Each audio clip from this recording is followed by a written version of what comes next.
Good morning, good afternoon, LinkedIn, and all our podcast listeners that are watching this or watching on a podcast, listening on recording. So welcome to another LinkedIn Live. We've been away for a couple of weeks, but we're back now and we're talking about the influence of employee voices on employer branding.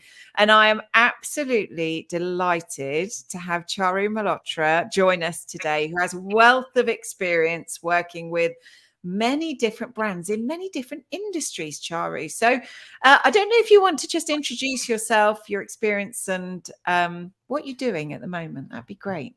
Yeah, absolutely. Thanks, Sarah. So hi, everyone on LinkedIn and on the podcast. I'm Charu Malhotra.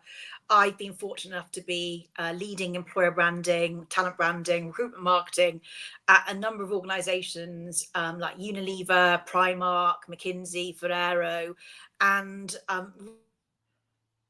point around why do we want to communicate and how. So employee voices, employer branding, advocacy are part of that sort of wonderful Venn diagram that you look at when you're looking at employer branding when it comes to influence. And at the moment, I'm currently looking for my next opportunity in the whole employee advocacy space.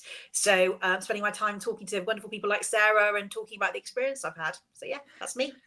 Thank you, Charu. And I can't remember how we met. You've got a mini fan club at Tribal that follows your content. So if anybody is watching or listening to this, you must follow Charu on LinkedIn because she shares a variety of content around poetry, quotes, articles, videos. It's incredible. So you must please share. But I can't remember when we first met, Charu. Must have been about 2 years ago, I think. A couple of Yeah, years. I think it was following my content. I think you commented and we just engaged from there. And it's interesting, actually. I realized yesterday that I've now got 23,000 followers on LinkedIn, which all kind of really kind of organically grown. I was like, wow, that's really quite good. And, I think it says there's a lot to be said for sharing authentic content versus going, this is my script. So yeah, please do follow me if you aren't already, and also engage. I love answering questions and talking to people, both agreeing with me and disagreeing, which is where all the magic happens, isn't it? Oh, amazing. So, and thank you for those that have joined us live. So I can see Sandy, who's a regular. Thank you for joining us. Heather, you're very welcome as well. Give us a comment. I've got questions, but also these sessions, especially when they're live, it's really good for us to put these questions to the experts. So you can put your questions in the comments and then I'll feed them through to Charu and we can have a conversation about it. So getting back to the topic today, which is employer branding, employee voices, employee advocacy, that everything is sort of merging. But I just wanted to know your definition of employee advocacy and why you think it's important for an authentic culture.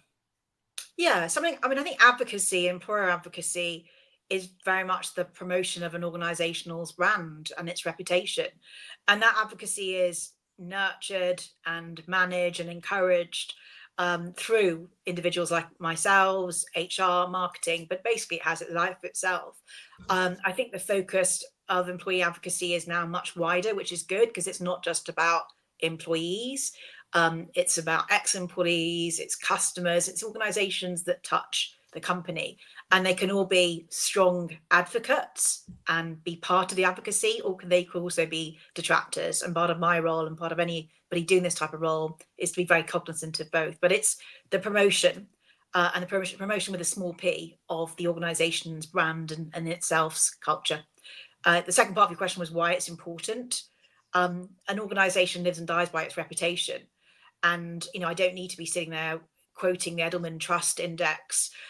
If you join this and you work in comms or you work in employer branding, it's probably an index you're familiar with. But year in, year out, for the last, I think, 18, 19 years, it's talked around authenticity and trust being built up by individuals that are more peer level, and organizations need to harness that. So it's important if you want to grow, if you want to attract the right people into organization, if you want to sell, if you want to be seen as a leader in whatever space it is. I think advocacy becomes incredibly important and is important. So I think that's a really good description. Actually, something that was going on in my head, actually, but I might come back to this a bit later, is internal advocacy and how that links to external. Hold that thought, Charu. We'll come back to that one. But talent. So Yeah. where does this link? I know there's a link between employer branding and talent recruitment, but what strategies can talent leaders use to bring the culture to life through employee voices? Because you've got a talent department, you've got recruiters that are solely there to fill spaces, fill vacancies. That then you've got employer branding that's trying to create that environment, that experience that's attractive. So who connects it to employees, and how does that all come together? Yeah, and I think the employer branding department, and I remember most employer branding departments consist of, one, in the UK we have more SMEs, more subject matter kind of small companies than we do big, large FTSE 100. So they're not responsible for that culture. They're responsible for helping build a space for people to talk about it and those guardrails to talk about the culture. But I love your question, because who's responsible for it is such a complex but also simple answer. So complex, you can sit there and go, it's these stakeholders and these people over here and these functions, and you get a group of employer branding people together or talent branding people together, and the argument about who's responsible, HR or marketing and comms, will always come up. I'm tired of that. I'll dump that over there. We're all responsible for the culture and the communication of it. And as employer branding or external communications, it's really helping individuals understand the benefit to them, because people are busy. People, if they don't understand the why would they add this onto their already busy days, or actually days where, so many organizations are making cutbacks, they're doing other people's roles. So doing this has to have the what's in it for me. So it's the responsibility of everybody, but you simply can't mandate this. And that's why I have an allergic reaction to we have an advocacy program, because I think this is an organic, always on activity, even when you like it or not, because Glassdoor is also a form of advocacy, isn't it? Negative advocacy, Yeah. is advocacy in times. Yeah. And I did watch an interview that you did actually about 6 years ago where you talked about, it often sits in HR, but it's the responsibility of all functions it goes, which is kind of what you're saying now. It's cross-functional.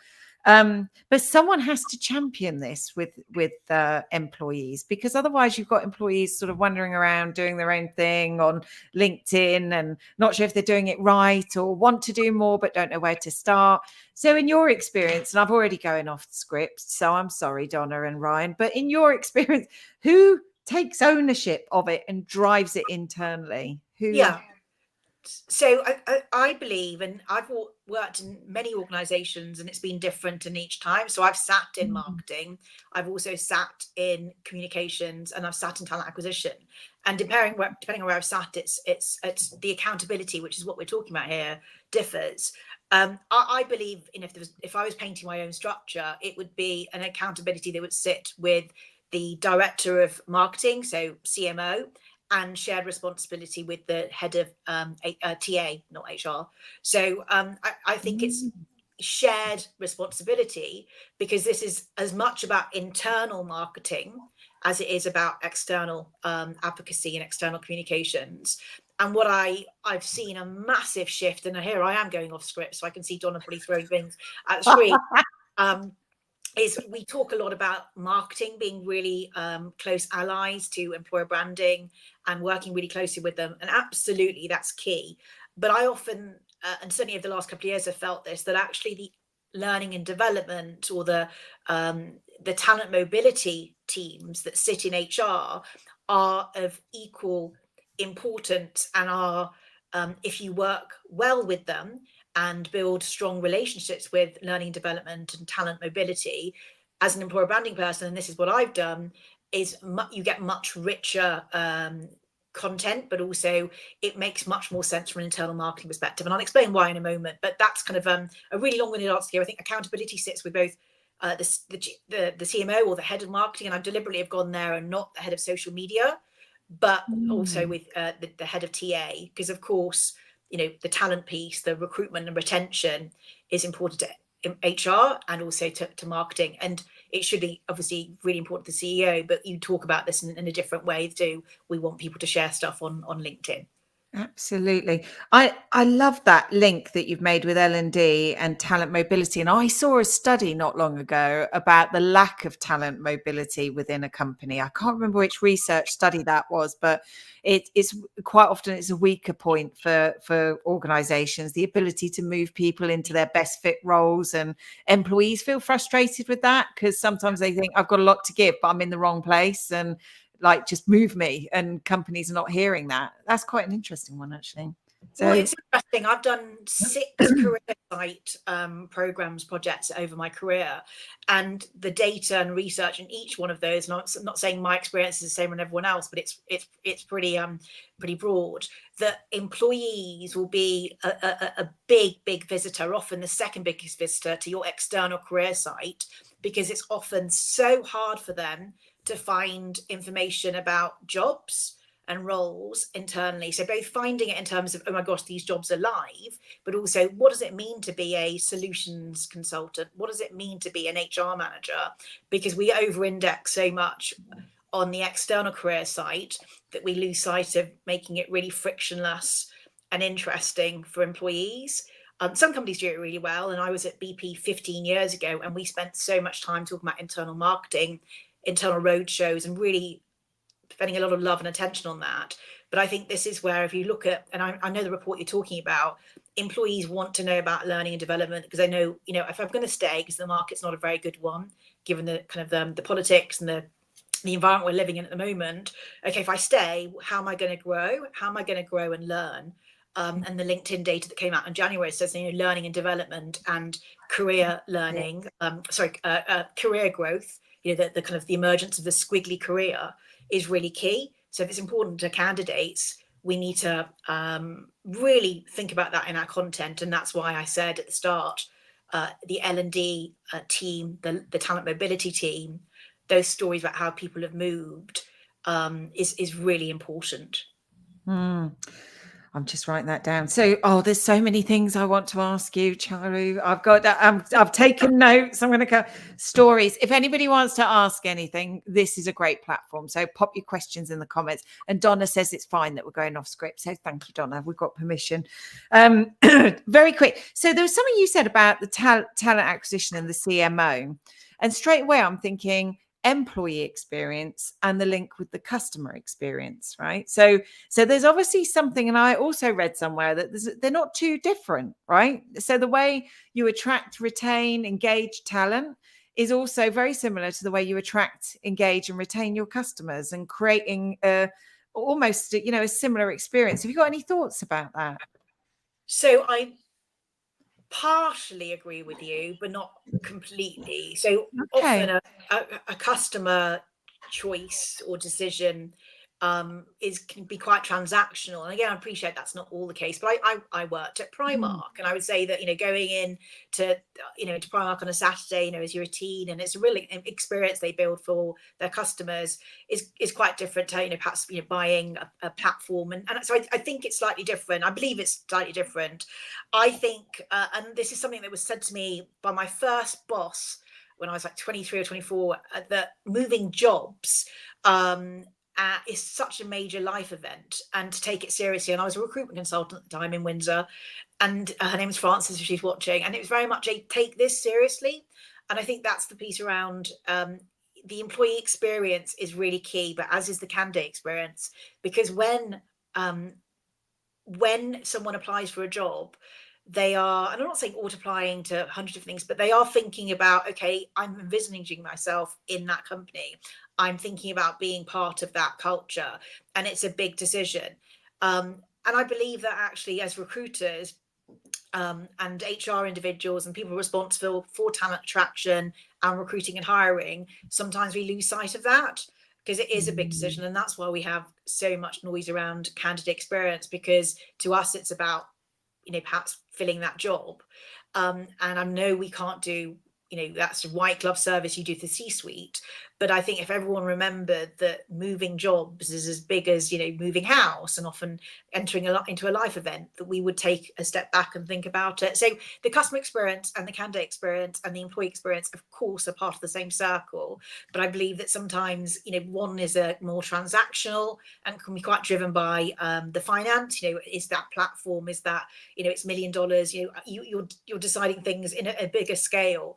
This is very much, I've turned down jobs in the past based on gut feel. Can I work for this person? The job might be wonderful, but actually there's no chemistry there, or this person's not giving me the green flags I'm looking for, but it's giving me the red flag. So it's a much more emotional decision. Someone who talks about this beautifully, as I shared this, I think last Thursday, is Katrina Kippen, and she did a really short video, 90 seconds at most, and talks about this really eloquently. And I couldn't agree with it more in terms of the emotional safety one needs when they are thinking about job moves. We should be taking a bit more seriously, I believe. Yeah, and it would be great if we could pop that in the chat, actually, because that link to that post, I loved that video, because she was effectively, and I circled stories, she basically said in the video, like, paint the story for me of where I'm going, sell it to me like an experience I'm going to live.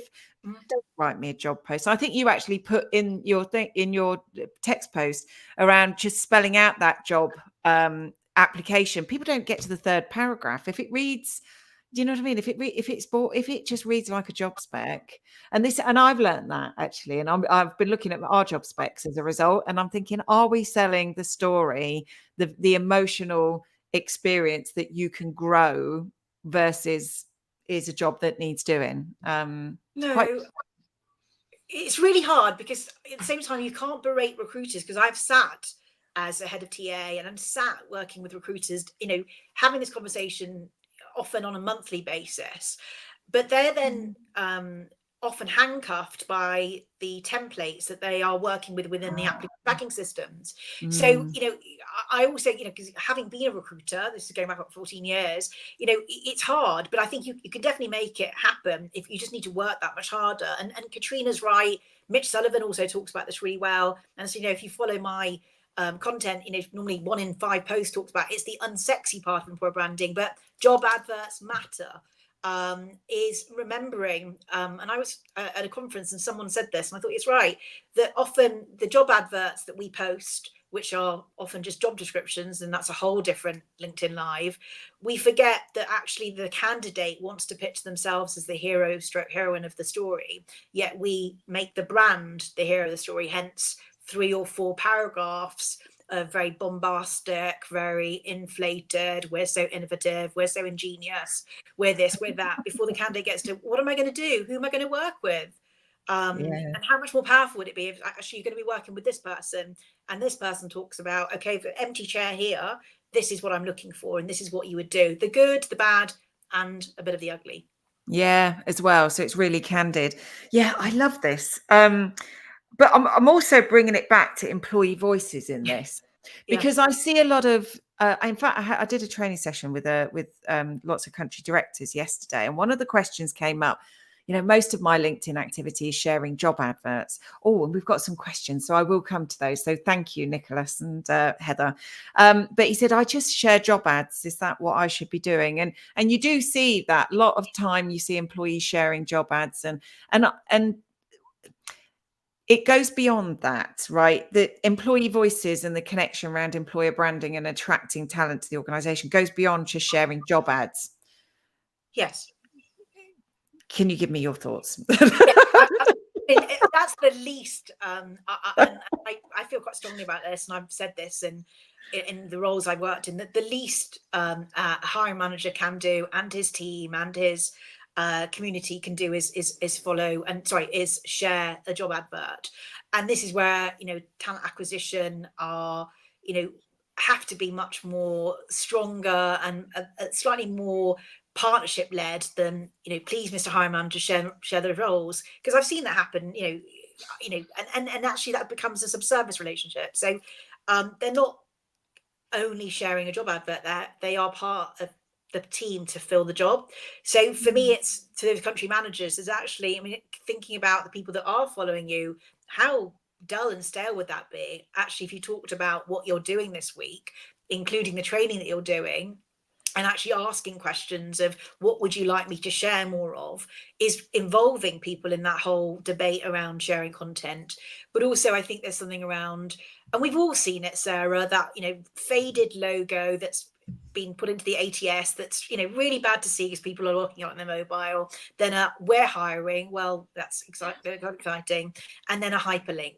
Well, ultimately, if we're sharing the role, talk about it. And the way I talk about it is, okay, if you're really time poor, the share the two best things about this role, but don't just share it in isolation, because actually that doesn't do anything for the people watching it, and you're more likely to get people selecting from following your feed than actually encouraging it.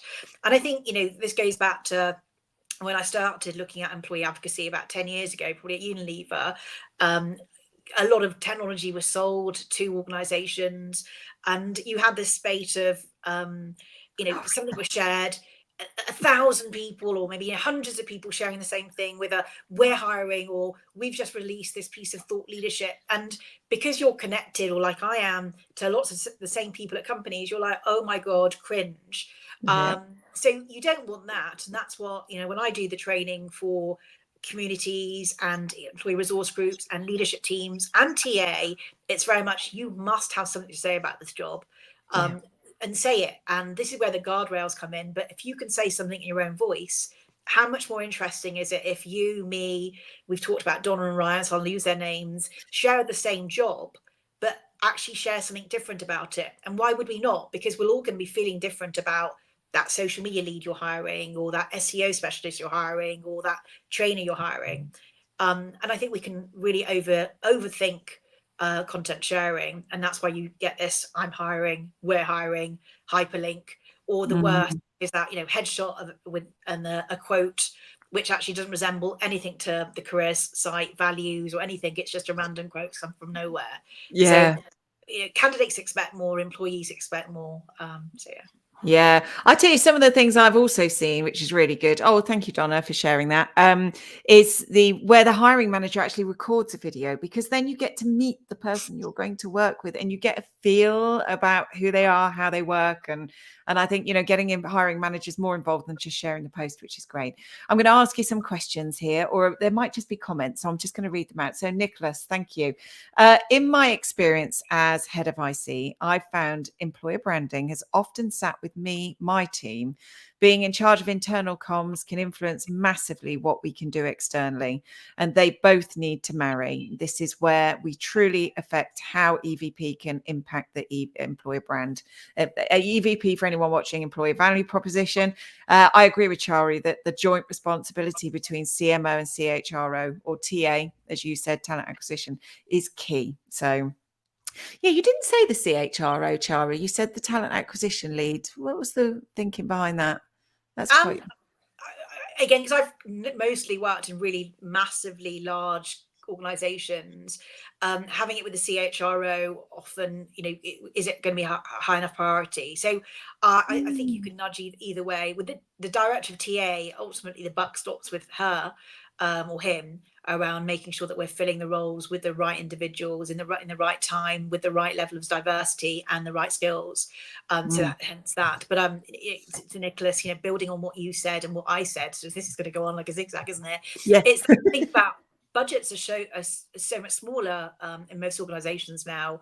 Working smarter, and I did this actually in every organization way before budgets started getting cut, because it's the way we should be doing it. It's thinking about photography, thinking about videos, and recognizing that if you can do something and create a day of video filming and then use shortcuts, this is where the magic happens and the budgets are used much more efficiently.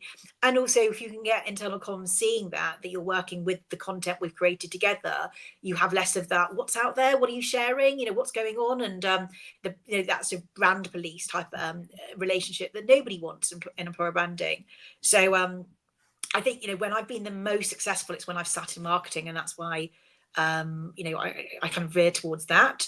But I do believe talent acquisition and individuals like myself that have been recruiters recognize that the tone of voice is different. And this is a cross I will die on, that yes, it's it's really close relationship, but the tone of voice has to be different when you're thinking about employer branding content or recruitment marketing content.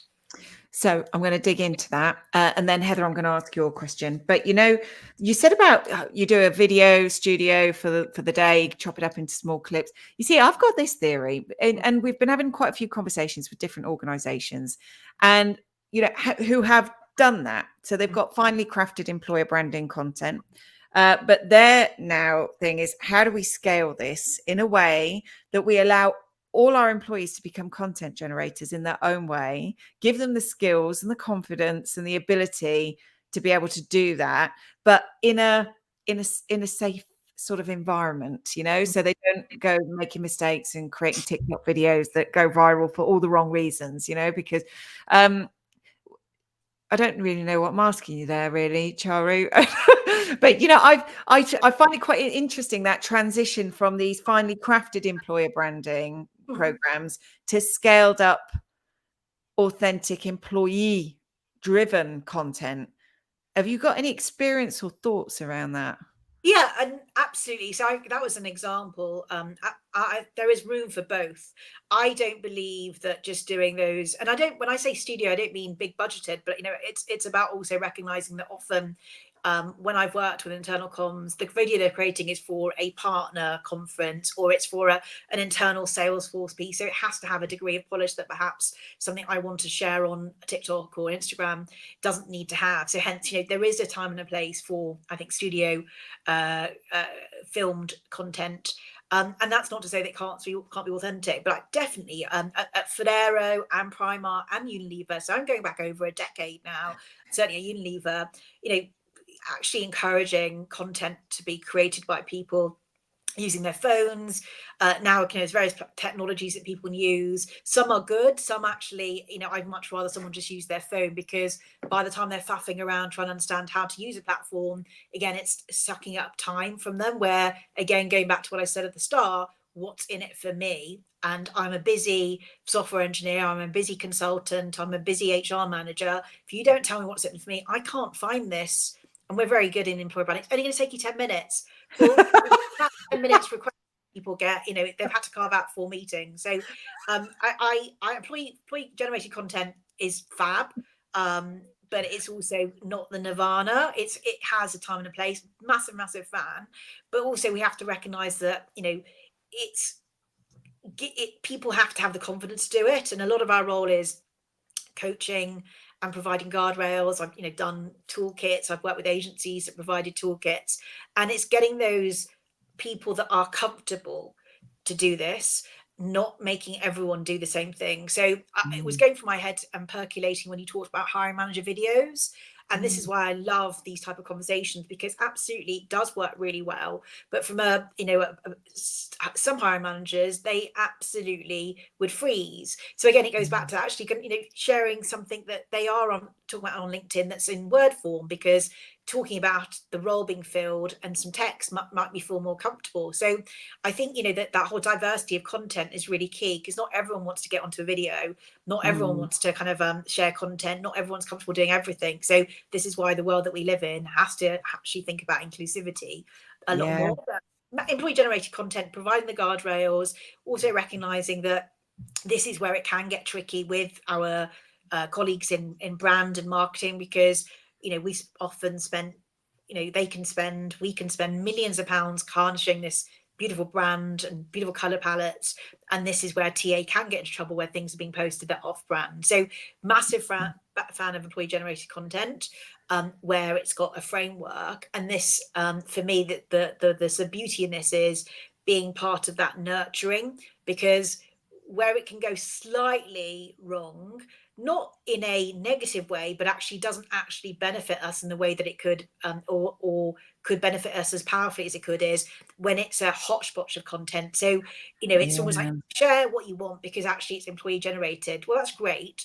But actually, if there are 3 things that you want to be famous for as a brand, be it that whole, come here and you can have 4 or 5 different jobs, because social mobility is really important to us. And so is talent mobility.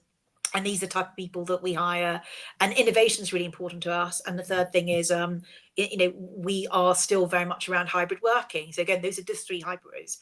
So what you really want is to provide nudges, small nudges or big nudges, depending on how people are influenced, so that content is in those 3 boxes, and a few others. But if all the content is everywhere, then again, how is it going to be easy for a candidate to understand what your reputation and brand is around? And I'm a massive fan of that whole Ogilvy quote, which is, and if you're talking to everybody, you end up talking to nobody. It's a really bad way of saying what he was saying, but it's, when you're thinking about tone of voice, that's what I always remember. Talk to one person, not trying to talk to everyone. Yeah. Employee generated content has a place, but as long as there's some framework around, these are 3 to 5 things you want to be talking about. I'm going to come back to that. This is great. I get so many. I knew this was going to be a good one, Charu. Right. So Heather, I'm going to come back to you. I hope you're still on. People do want to know what they'll do in a role, but they need to know what's in it for them. So that's a little bit like you said, Charu. When posting, employers need to ask themselves, what will this candidate get? We know it needs to be give, get in employer branding, but the postings are all give, you will. So, really good point, Heather. Yeah, it is about what's in it for me. And you've said that a couple of times now, Charu. You've always said that. So thank you for that. We've had another great question here, Rod, because it came up as a LinkedIn user. So thank you, Rod Sloan. Do you think that employee voices are easier heard in SMEs than in corporates? Oh. Small, medium companies. Now, most of your background's corporate, isn't it? So my view is that SMEs are more agile, actually. So they're smaller and can adapt, and in that sense, get a bit more of a upper hand. But they don't have the strength of logo behind them. So I don't know. What's your thought, Charu? I mean, like, the last company I worked at was only 3,500 employees. The company I just left in December. So I would describe them as, certainly a very small enterprise compared to everyone else I've worked. I think the agility comes with how much people want to do this, how much sponsorship at the top, but also recognizing it isn't a program. But I think Rod's got a valid point that often this can go wrong and a bit right at the same time. And SMEs might have a bit more tolerance to that. Okay, let's experiment with this. Let's think about it. And it goes back to a bit to what Heather made a remark about. Where I've seen this work beautifully is when I went out to BP, and I think I copied L'Oreal, so it wasn't an original thought, was in our job postings, and we encouraged the TA teams to talk about this, is the person that had left the role, what happened to, why is this job posting come about? It's a subsea engineer. Well, John's now gone to this type of role, or this enabled him to go and do this. So again, it goes back to that. What do I get if I join this company? Okay, it's come about because the subsea engineers left. Where have they gone to? And I tell you who else does this beautifully is McKinsey. So they are really clever about talking about their alumni a lot. Everyone knows, I worked at McKinsey 2.5 years, the amount of CEOs that have come from McKinsey, it's very much a place where you think, okay, if I go here, I will learn so much and I'll have this brilliant brand. I might go to X different companies. So they really focus on, the job adverts and the alumni networks, sharing, okay, I came from this place and this is what I achieved afterwards. So those are just really small micro examples, but I think it goes back to both Rod's point about agility. Experiment. Maybe your job adverts get a real burst of inflection because you're talking more about what happened to the previous person, unless obviously making sure he or she left on good terms and there's a good story there. But I also think that definition of good story, it doesn't need to be a hyper promotion. It could be actually they've moved sideways, or they've decided to take a step back because they want to do something differently, or they've taken a sabbatical. So that definition of good story, let's not handcuff ourselves. And then to Heather's point, I think that give and the get, we talk a really good game in employer branding and TA, but it goes back to that blasting a job advert template versus thinking about the hero of that advert is the person. Wow. So what are they going to get? A hero or heroine? Yeah. Really good. Thank you, Charu. I'm learning so much. I'm going to go back to that employee generated content piece that we were talking about, because I wrote something down where you said, those 3 things as examples. It might be, I wrote it down. The hybrid working area, mobility. So giving a framework for your employees to hang their content off if they want to generate their own content. And this is quite an interesting one I'm going to put to you now, Charu. What about internal social media. I'm sorry, Donna, we've totally gone off your script, right? But I'm curious. Is She has, because I don't know this question, so I'm panicking slightly. No, don't. Well, here you go. We'll chat about it live. So most organizations will have like a Facebook at work or a Viva environment where they can, an internal social media network for internal comms people. So, and this is a bit of a safe zone to start building those behaviors, those habits, those content. And so somebody we work with did something really cool. And it reminded me when you said about those 3 areas, the framework that people can generate content on. And they did little things like, we're going to teach you how to record a video and we're going to show you, and then go do it in your remote area and then post it up, right? And then suddenly you've curated a lot of content that you could shortlist and use for the brand content, obviously with their permission, but you're curating in an internal social environment for an external program. Does that make sense? Have you ever seen that done, Charu? What's your thoughts? Yeah, so I think it was in Lever. We had various internal channels because communications was something that was really seen by the CEO as the heartbeat.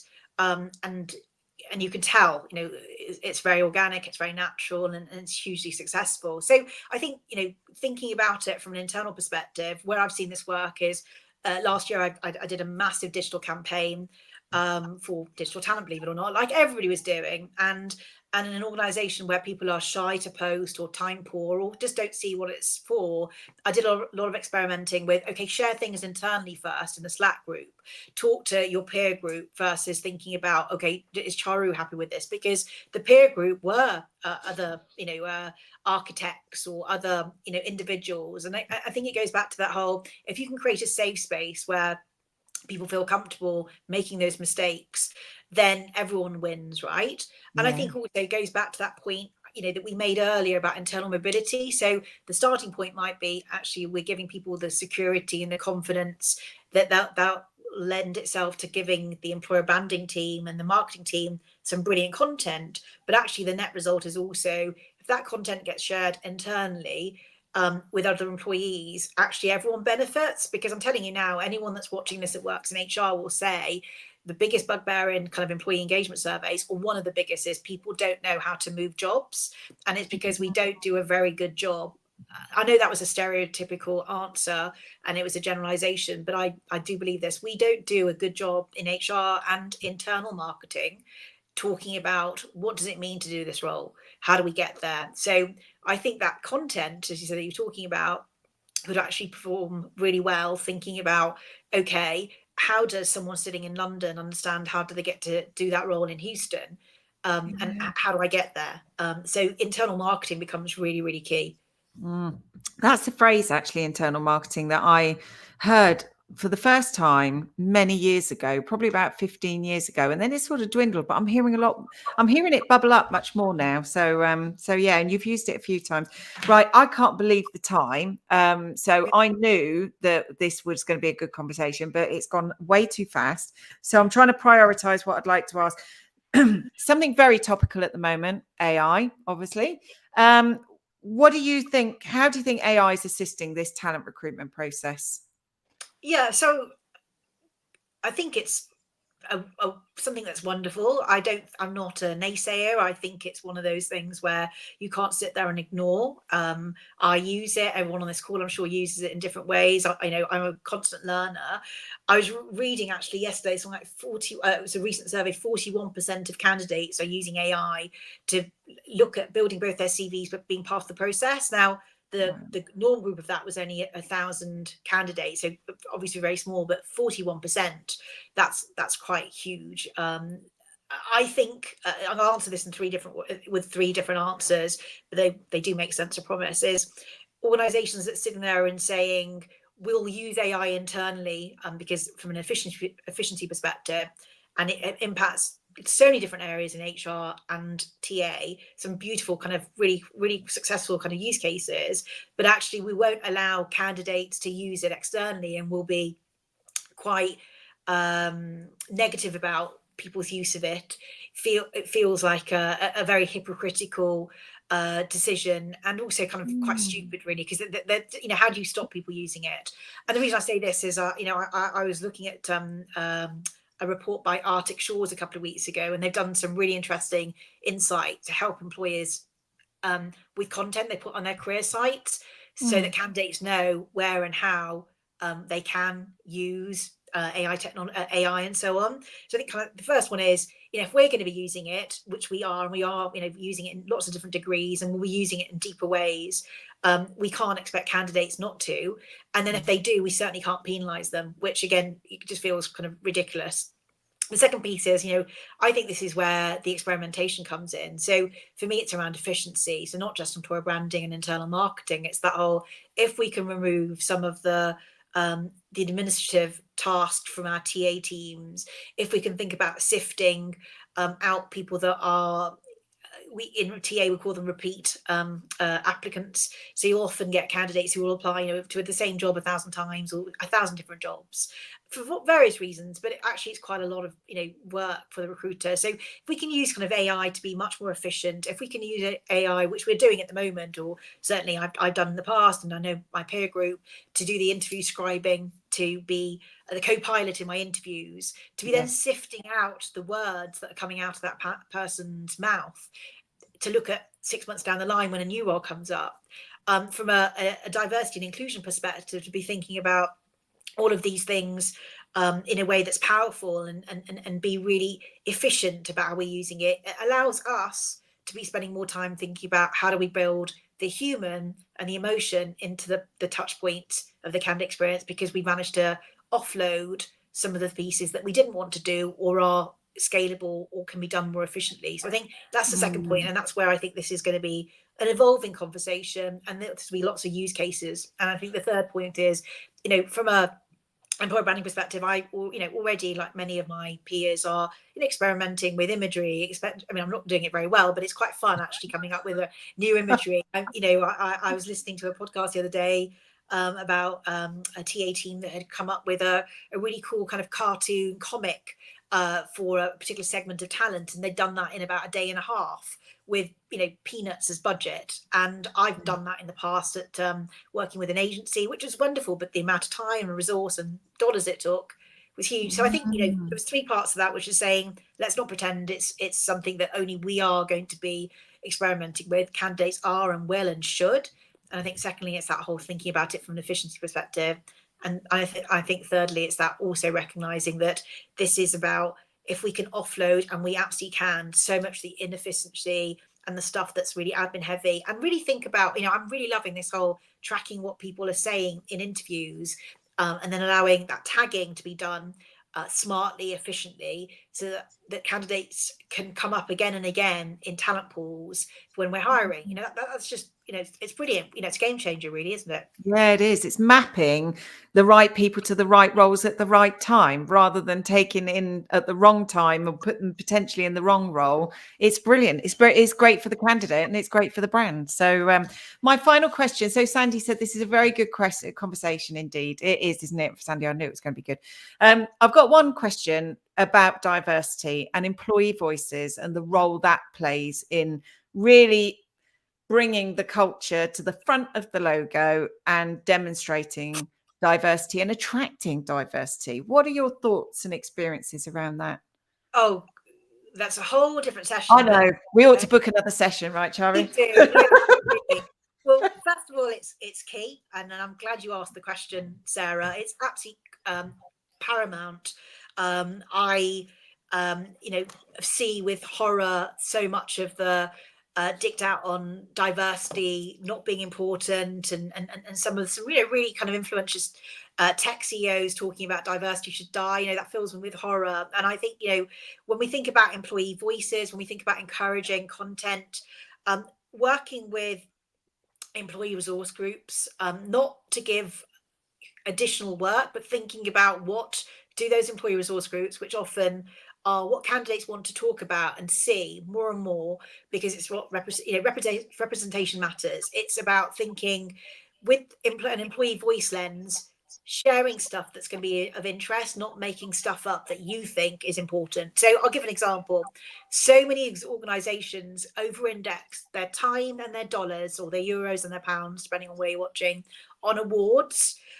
Going for the awards, and it's lovely because you see lots of sort of pictures of people in tuxedos and evening dress. And from a candidate perspective, yes, that's a small nugget of information that I'm going to receive when I'm doing my job search. You won this award. And what I would caveat this with is, in certain parts of the world, awards have a higher credence when it comes to the job search. So certainly when I've worked in Asia, the awards that a candidate sees on the career site or on LinkedIn is higher up the pecking order in the things that they value. But I'll just use this from a kind of more of a general sense. Actually thinking about the employee voices and the content with employee resource groups, to think about things that they want to share. And that's what's important. It's what do they want to share? So it's really not putting stuff into a content calendar that says on this month, this is what you're going to talk about. It's actually, if we want to attract more individuals from this particular segment, we want to attract people who are Black. We want to attract people from thinking about social mobility that have never been to university. What do you believe as a group would be of interest to them? What would be valuable? What would be interesting? What would be compelling? And then spend your time working with that group to think about content you create and helping them share it and sharing on your social channels. I think that diversity piece becomes really, really key if it's not forced. It goes back to nobody wants to work for an organization that talks about having an inclusive culture on their career site, on their LinkedIn, and has won lots of awards in this space, but that joins and actually the experience is completely different because they haven't thought about the retention elements. They've just thought about the shiny external. So, and it's only, diversity is only powered by employee voices. I firmly believe that. And I can sense, you can sense, anyone watching can sense if it feels scripted, versus actually if they're sharing a job and talking about this is why I enjoy it, this is why I would recommend it, times 10, then that's much more powerful.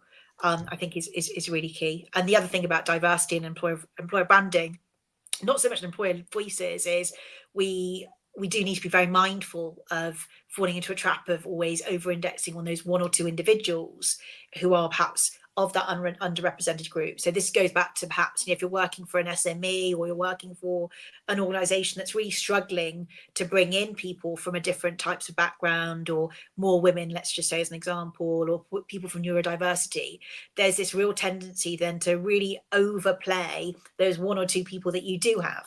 Well, it's tiring and exhausting for those individuals, but also you're not helping yourself.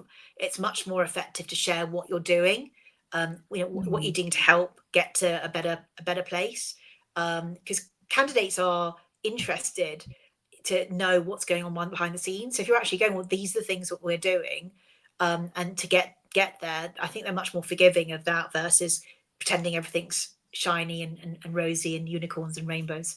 Yeah, brilliant. Charu, thank you so much. Oh, Angela, hi. Thank you for watching. So Angela said, my experience is that people like hearing from people. And that is why EV is so important in both recruitment and external perception of the brand. Yeah, this is the link. This is the link between advocacy, employee experience, candidate experience. It's all connected, all connected.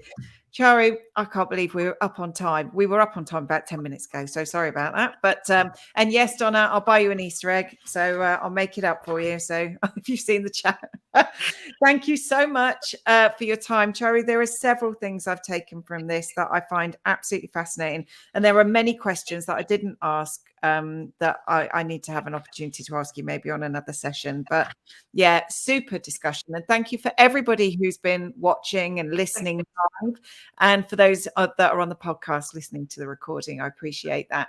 And we're going to be back in 2 weeks' time. So we're talking about bringing employee stories to life. So if you want to come to that one, please sign up. I think Ryan's popped the thing in the comments. So we'll see you in a couple of weeks. Charu, thank you for your time, your knowledge, and so generously sharing your experience and knowledge with us. That's fabulous. So, all right. Thank you, everyone. Do take care. Have a good one and see you in a couple of weeks. Bye-bye. Bye.